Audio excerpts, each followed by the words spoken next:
BJP को अभी कितने दिन हुए हैं सत्ता में। जो पार्टी देश में 50 वर्षों से ज्यादा समय तक शासन किया हो और जो अभी 10 वर्ष पार किया हो, वो ज्ञान देंगे कांग्रेस पार्टी को। ये हताशा और निराशा में पूरी बीजेपी है। 400 पार के नारों का तो हवा निकल गया, 240 पर आ गई और अयोध्या हार गई। अरे हरियाणा ठीक है कि बीजेपी ने जीत लिया किसी तिगड़म से, लेकिन बीजेपी की उल्टी गिनती शुरू है। अभी आने वाले कई राज्यों में जो चुनाव होंगे, बीजेपी की करारी हार होगी और कांग्रेस पार्टी का इतिहास स्वतंत्रता के बाद देश में लंबे समय तक, सबसे ज्यादा समय तक शासन करने का रहा है। बीजेपी ज्यादा सत्ता में इतराए नहीं, अहंकार जनता चकनाचूर कर देती है। 2 की संख्या में बीजेपी हुआ करती थी और आज जो है बीजेपी ज्ञान बांट रही है। बाबा सिद्दीकी हत्याकांड मामले में तीसरा आरोपी है प्रवीण, उनको भी पुणे से गिरफ्तार कर लिया। देखिए, ठीक है कि गिरफ्तारी की जा रही है, लेकिन बाबा सिद्दीकी की हत्या महाराष्ट्र में कानून व्यवस्था चौपट होने का उदाहरण है।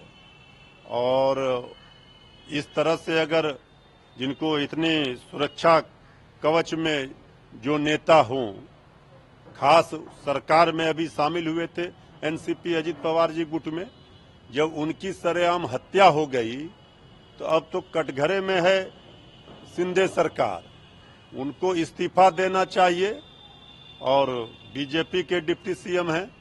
यह सरकार को 1 मिनट भी महाराष्ट्र में रहने का नैतिक बल नहीं है। वहां अराजक स्थिति हो गई है और पूरी तरह से गैंगवार जो चल रहा है महाराष्ट्र में, अपराधियों को संरक्षण है सत्ता का। जिस तरीके से महाराष्ट्र में लॉ एंड ऑर्डर के मामले को लेकर है, वहाँ के मुख्यमंत्री एकनाथ शिंदे ने कहा है कि जिस तरीके से बाबा सिद्दीकी की घटना हुई है, वो हत्या हुई दुर्भाग्यपूर्ण है। लेकिन चाहे कोई भी गैंग हो, विष्णोई गैंग हो या कोई अंतर्वागत, उनके खिलाफ सख्त कार्रवाई होगी और जिम्मेदारी भी है उनको।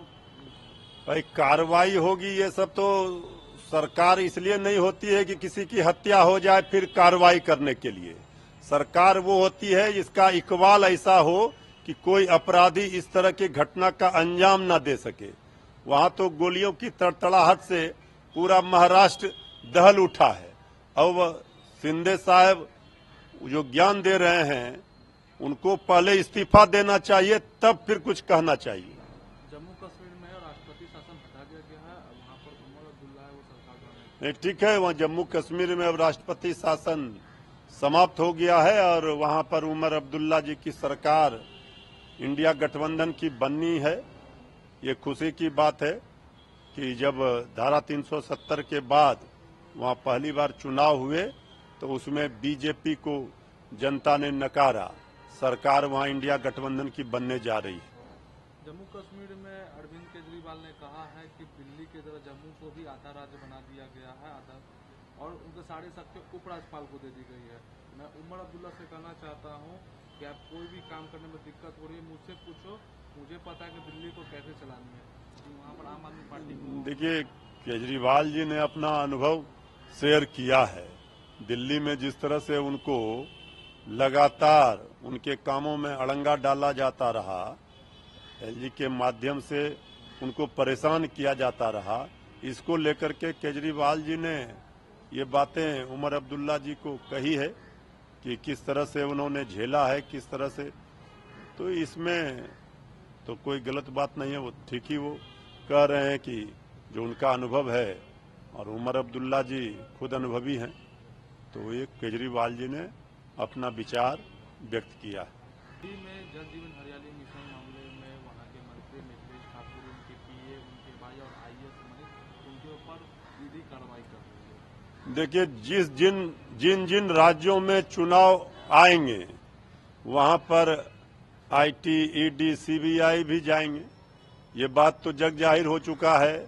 चाहे आप दिल्ली लीजिए, हर जगहों पर जहां जहां विपक्ष की सरकार है। अब झारखंड में चुनाव नजदीक आने वाला है, तो जांच एजेंसियों को वहां पर लगा दिया है काम में।